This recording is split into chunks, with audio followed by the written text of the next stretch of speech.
Bonjour, bienvenue dans cette nouvelle édition des Clés de l'Église. Aujourd'hui, nous recevons le Père Carlos Caetano, directeur du service national de la pastorale des migrants et des personnes itinérantes. Bonjour Père. Bonjour.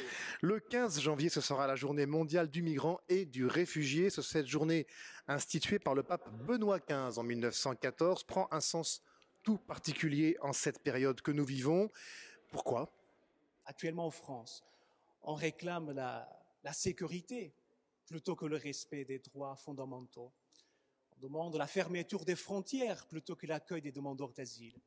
Mais nous ne laisserons pas entraîner dans la spirale de la haine et de la peur. Par cette journée mondiale, l'Église catholique entend rappeler au monde ses convictions et son engagement pour le respect, la reconnaissance des droits et la dignité des migrants et des réfugiés. Et je ne cache pas que le phénomène migratoire est indéniablement une réalité complexe, une réalité difficile à gérer. Mais nous aurions tort d'oublier que celui-ci, avec la grâce de Dieu, est, on peut appeler, est l'avant de nouveaux ciels et de nouvelles terres, où nous découvrirons, frères, les uns des autres, enfants du même Père. Mineurs, migrants, vulnérables et sans voix, c'est le thème de cette journée mondiale du migrant en 2017. Pourquoi ce thème particulièrement ? Ce sont les mineurs qui paient en premier lieu le prix élevé de l'immigration.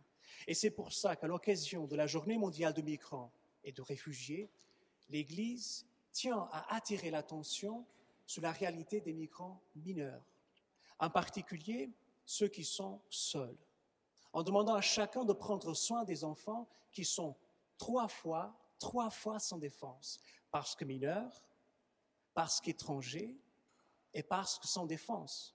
Quand pour diverses raisons, ils sont forcés à vivre loin de leur terre d'origine, bien sûr, et séparés de l'affection de leurs proches.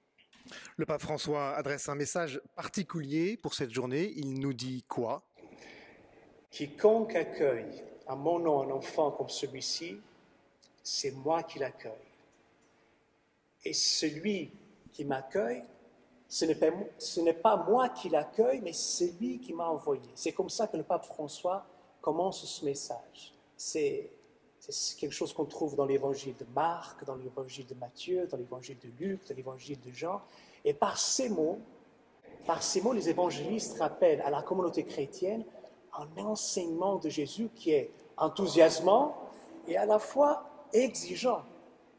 Ces paroles, en effet, tracent la voie sûre qui conduit à Dieu, en partant des plus petits et en passant par le Sauveur, dans la dynamique de l'accueil. Donc, l'accueil même est une condition, on peut dire, nécessaire pour que se concrétise cet itinéraire. Dieu s'est fait l'un de nous, en Jésus, il s'est fait enfant, et l'ouverture à Dieu dans la foi, qui alimente l'espérance, se décline dans la proximité affectueuse, aux plus petits et aux plus faibles, plus petits, plus faibles, donc les mineurs, migrants. En quelque sorte, cette journée, quelques jours après Noël, ce n'est pas un hasard.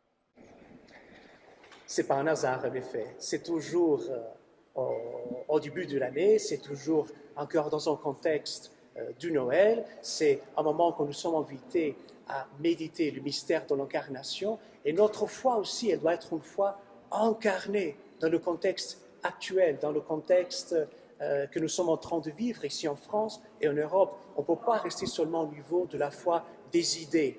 Notre foi, ce n'est pas une philosophie, ce n'est pas seulement des commandements, des préceptes, c'est une relation personnelle avec Dieu, avec Jésus. Et notre foi, notre croire d'être fils, à la fin doit se traduire aussi en cette certitude d'être frère et sœur. Alors précisément, Père Carlos, à quoi inviter les catholiques en France pour cette journée mondiale du migrant ? Bon, cette journée mondiale permet de mettre les migrants et les réfugiés au cœur de la préoccupation de l'Église et de se mobiliser ensemble pour bien célébrer cette journée, tout d'abord dans la prière, à travers l'animation de la liturgie dominicale ou avec une célébration œcuménique, préparée dans la mesure du possible avec des personnes migrantes. Puis, les rencontres avec les migrants sont au cœur aussi de cette journée. Elles peuvent prendre la forme, par exemple, d'un repas, pourquoi pas, un repas partagé, lors d'une fête avec danse, poèmes, musique de pays différents.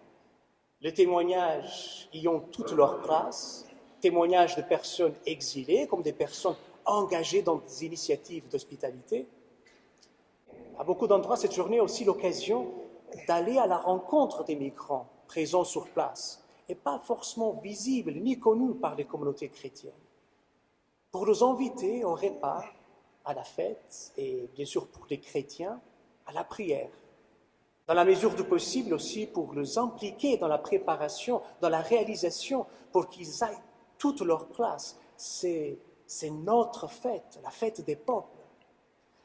Et les témoignages des jeunes migrants et aussi des jeunes Français engagés auprès des personnes exilées peuvent être aussi particulièrement pertinents en cette journée mondiale des migrants et des réfugiés.